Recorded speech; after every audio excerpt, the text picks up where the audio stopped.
आचार्य महाराज रामटेक में विराजमान थे।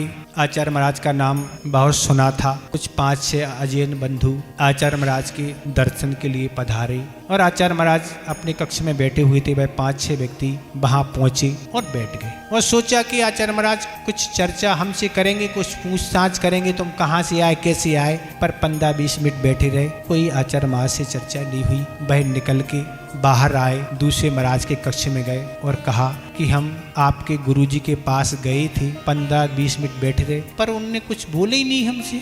तो ऐसे तो दिन भर नहीं, सैकड़ों हजारों आते और चले जाते। बैठना और बोलना तो ठीक है, वो तो देखते भी नहीं। तो इस तरह वह व्यक्ति, 5-6 व्यक्ति में एक व्यक्ति था जो अच्छा लंबा तिलक लगाए हुए था, रेशमी कपड़े पहने था, 5-6 प्रकार की गले में माला पहने था, हाथ में चमेली के पुष्प लिए थे और पूरे शरीर से इत्र की गंध आ रही थी। लगभग 25 से 28 वर्ष की उसकी उम्र रही होगी। और वह व्यक्ति महाराज से कहता है, हम 15-20 मिनट वहाँ बैठे रहे, जिन हम सिद्धियों को बरसों से प्रयास कर रहे हैं कि वो हमें प्राप्त हो जाएं, पर वो सारी सिद्धियां तो उनके चरणों में घूम रही थी ऐसी।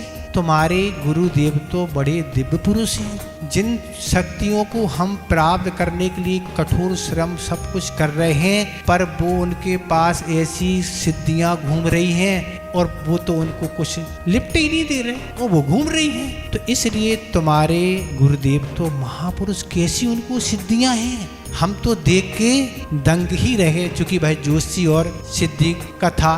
तो इस तरह गुरुदेव की तपस्या, उनकी साधना, निर्दोष चर्या का प्रभाव है कि ऐसी सिद्धियां तो उनको अनेक प्रकार की हुआ करती हैं।